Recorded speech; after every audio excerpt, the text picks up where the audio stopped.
military base shrouded in secrecy. So you've got this perfect storm. A book making extraordinary claims. A public hungry for conspiracies.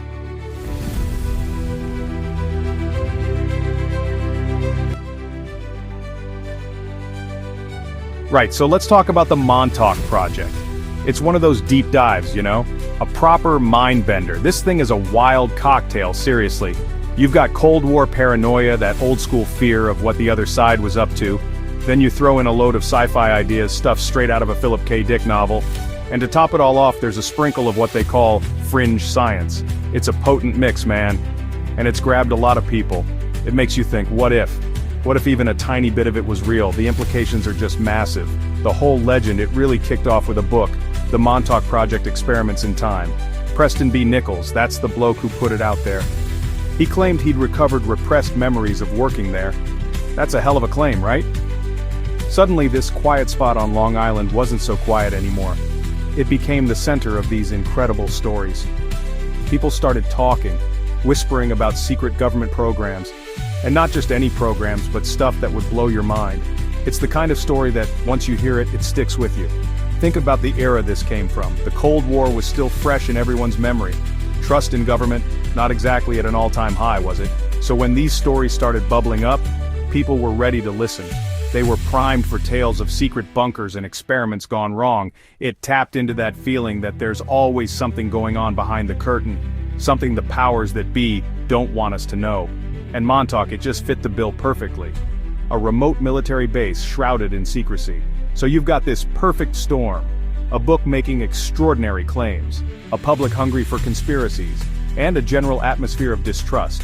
It's like all the ingredients were there for this legend to explode. And it did. The Montauk Project became this umbrella term for all sorts of weirdness. It wasn't just one thing, it was a whole collection of dark, speculative ideas. It's fascinating how these narratives take hold, how they grow and evolve over time.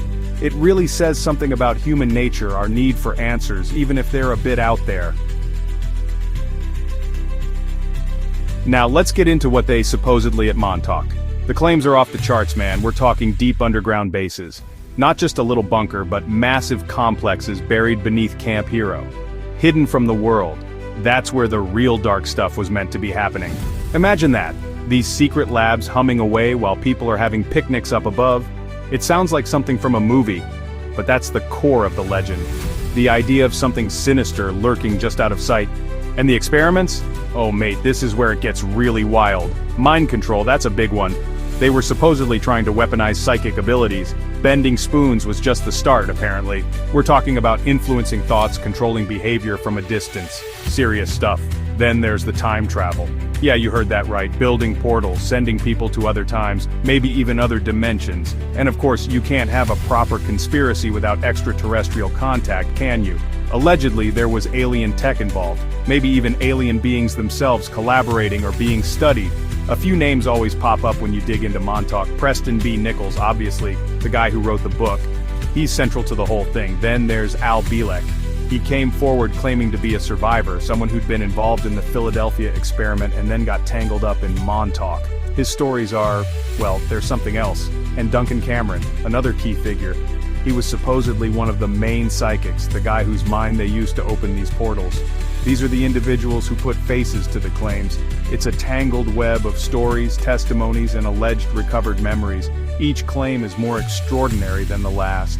From manipulating emotions to creating matter out of thin air using psychic energy. It's the kind of stuff that makes you question reality itself. Could this technology, this level of manipulation actually exist?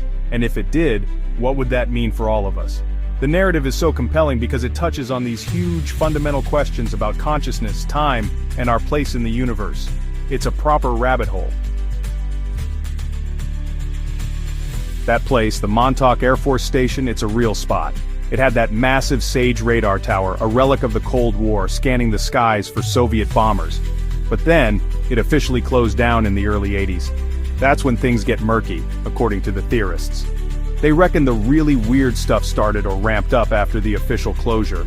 The government said it was surplus. But the stories say different, don't they? They say the experiments just went deeper underground, further from prying eyes. Eventually, a large part of the former base was turned into Camp Hero State Park. People go there now for hikes, to see the old military buildings, the radar tower still standing there like a silent sentinel. It's a bit eerie, to be honest. You're walking around this beautiful parkland, but you know the stories. You know what people say happened right beneath your feet. It adds a whole different layer to a day out, doesn't it? You can't help but look around and wonder, is there anything to it? Are there still secrets hidden there? Then in 2008, things got even stranger. This washed up on a beach near Montauk. The media called it the Montauk Monster. It was this weird, decomposed creature. Nobody could quite figure out what it was. Looked like a dog, maybe a raccoon, but all bloated and distorted. Some people said it looked like it had a beak. Of course, the internet went nuts. Was it an escaped experiment from Plum Island, that animal disease center nearby? Or, and this is where it links back, was it something from the old Montauk Project? The monster just added fuel to the fire. It was physical, tangible, even if no one could properly identify it. It made the stories feel a bit more real for some, even though scientists eventually said it was probably just a decomposed raccoon or a dog. The mystery lingered. It became another piece of the Montauk puzzle, another reason for people to whisper about strange goings-on in that corner of Long Island. It's amazing how one unexplained event can feed into a larger, already existing conspiracy. It's like a magnet for speculation. The cultural impact of the Montauk Project is undeniable. It's seeped into popular culture in a big way. Think about Stranger Things, that hit show? It's got Montauk written all over it. The shady government lab, the kid with psychic powers, the portal to another dimension, the weird creatures. The Duffer Brothers, who created it, have even said they were inspired by these kinds of stories, including Montauk. It's pretty clear, isn't it? That show took these fringe ideas and brought them to a massive global audience. It's not just Stranger Things, though. The themes of Montauk's secret experiments, mind control, government overreach, they resonate in a lot of fiction.